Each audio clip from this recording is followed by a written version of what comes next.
ସାଙ୍ଗମାନେ ସବୁଦିନ ଏକା ରକମ ମାଛ ଝୋଳ ଖାଇକି ବୋର୍ ହେଇଯାଉଛନ୍ତି ଯଦି ତାହେଲେ ଥରେ ଏମିତି ଭାବରେ ମାଛ ଝୋଳ ବନେଇକି ଦେଖନ୍ତୁ। ବହୁତ ବଢ଼ିଆ ଲାଗିବ ଆଉ ବହୁତ ସ୍ୱାଦ ବି ଲାଗିବ, ସମସ୍ତଙ୍କୁ ପସନ୍ଦ ବି ଆସିବ। ତ ଆସନ୍ତୁ ଆପଣମାନଙ୍କୁ ଆଜି ନୂଆ ରେସିପି ଗୋଟେ ଶିଖେଇବି। ନମସ୍କାର ସାଙ୍ଗମାନେ, ଗୀତା ମାମୁନୁ ବ୍ଲଗ୍ରେ ଆପଣମାନଙ୍କର ସ୍ୱାଗତ। ଆସନ୍ତୁ ଆପଣମାନଙ୍କୁ ତୁଆଡ଼ି ମାଛର ଗୋଟେ ରେସିପି ବନେଇକି ଦେଖେଇବି। ମୁଁ 300 ଗ୍ରାମ ତୁଆଡ଼ି ମାଛ ନେଇଛି। ତୁଆଡ଼ି ମାଛ ଗୁଡ଼ାକୁ ମୁଁ ଭଲ ଭାବରେ କାଟିକି ଧୋଇକି ସଫା କରିକି ରଖିଛି। ଦେଖନ୍ତୁ ଏବେ ମୁଁ ଲୁଣ ହଳଦୀ ଗୋଳେଇ ଦେବି।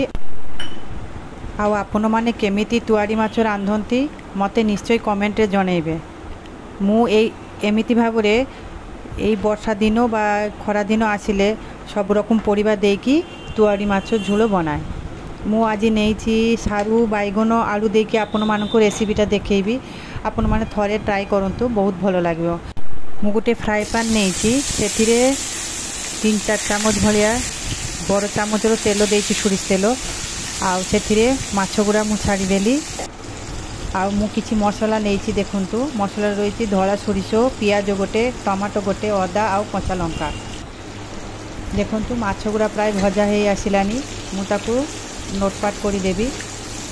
ନୋଟେଇ ଦେଇଛି ମାଛ। ଦେଖନ୍ତୁ ଗୋଟେ ପଟ ଭଜା ହେଇଯାଇଛି, ଆଉ ଗୋଟେ ପଟ ଓଲଟେଇ ଦେବା। ଏମିତି ଭାବରେ ମାଛ ଗୁଡ଼ାକୁ ମୁଁ ସବୁ ଓଲଟେଇ ଦେବି ଆଉ ଲାଲ ଲାଲ କରିକି ମାଛ ଗୁଡ଼ାକୁ ଭଲସେ ଭାଜିଦେବି। ଦେଖନ୍ତୁ ମାଛ ଭଜା ହେଉଛୁ ଆଉ ପ୍ରାୟ ଭଜା ହେଇଗଲାନି। ଏଥର ମୁଁ ମାଛ ଗୁଡ଼ାକୁ ଉଠେଇ ଦେବି।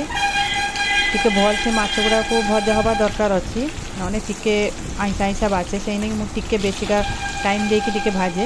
ଭଜା ହେଇଯାଇଛି, ମୁଁ ସବୁ ମାଛ ଗୁଡ଼ାକୁ ତୁଲି ନେବି। ଦେଖନ୍ତୁ ମୁଁ ସବୁ ମାଛ ନେଇଛି ଥାଳିରେ। ଆଉ ଏବେ ଗୋଟେ କଢ଼େଇ ବସେଇ ଦେଇଛି।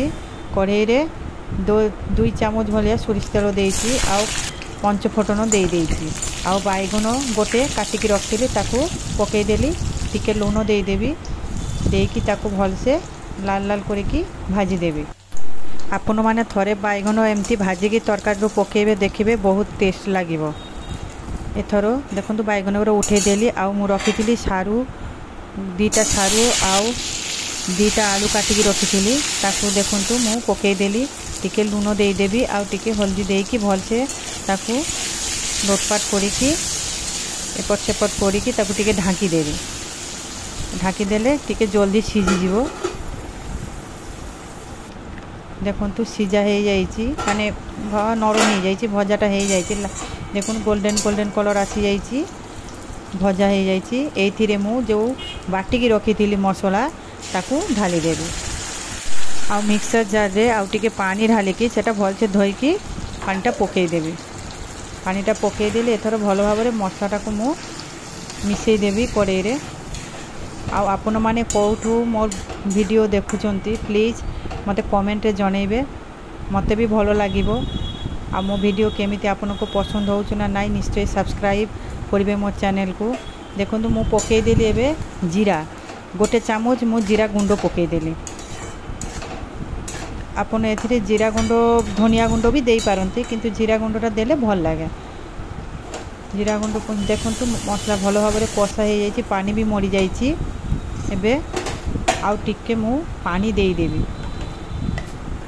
ଅଳ୍ପ ଟିକେ ପାଣି ମୁଁ ଦେଇଦେଲି ସେଇ ଜାର୍ରୁ ପାଣି ଢାଳିକି। ଆଉ ଲଙ୍କା ଗୁଣ୍ଡ 1 ଚାମଚ ଦେଇଦେଲି।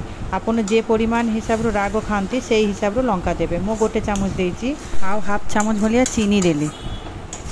ମସଲାଟାକୁ ଭଲସେ କଷିଦେଲି। ମସଲା ଯେତେ ଭଲସେ କଷା ହେବ ତରକାରୀ ଟେଷ୍ଟ ବି ସେତେ ଭଲ ଲାଗିବ। ମୁଁ ତରକାରୀ ଟେଷ୍ଟ ହେବା ପାଇଁ ଟିକେ ଚିନି ଦେଲି। ଆପଣ ଚାହିଁଲେ ଦେଇପାରନ୍ତି, ନ ଦେଇ ବି ଗରମ ପାଣି ବସେଇ ଦେଇଥିଲି, ସେଇ ପାଣି 2 ତାଟିଆ ଭଳିଆ ପାଣି ଦେଇଦେଲି ମୁଁ। ଆପଣ ତରକାରୀରେ ଗରମ ପାଣି ବ୍ୟବହାର କରିବେ, ଦେଖିବେ ତରକାରୀ ଟେଷ୍ଟ ବହୁତ ଭଲ ଲାଗିବ। ଥଣ୍ଡା ପାଣି ଦେଲେ ତରକାରୀ ଟେଷ୍ଟ ଟିକେ ଅଲଗା ଆସିଯାଏ। କିନ୍ତୁ ପାଣି ଗରମ କରିକି ଆପଣ ଯେ ତରକାରୀ ବନାନ୍ତୁ ପାଣି ଟିକେ ଗରମ କରିକି ଦେବେ, ଦେଖିବେ ତରକାରୀ ଟେଷ୍ଟ ଅଲଗା ରକମ ଲାଗିବ, ଆପଣଙ୍କୁ ଭଲ ବି ଲାଗିବ। ତରକାରୀ ଦେଖନ୍ତୁ ଫୁଟି ଯାଇଛି। ମୁଁ ସେ ବାଇଗଣ ଭାଜିକି ରଖିଥିଲି ତାକୁ ଦେଇଦେଲି। ଦେଖନ୍ତୁ ତରକାରୀ ଫୁଟୁଛି ଏବେ। ଆଉ ଟିକେ ମୁଁ ଲୁଣ ଦେଇଦେନି, କାହିଁକିନା ଲୁଣ ଟିକେ କମ୍ ହେବ ମୋତେ ଜଣାପଡ଼ିଲା।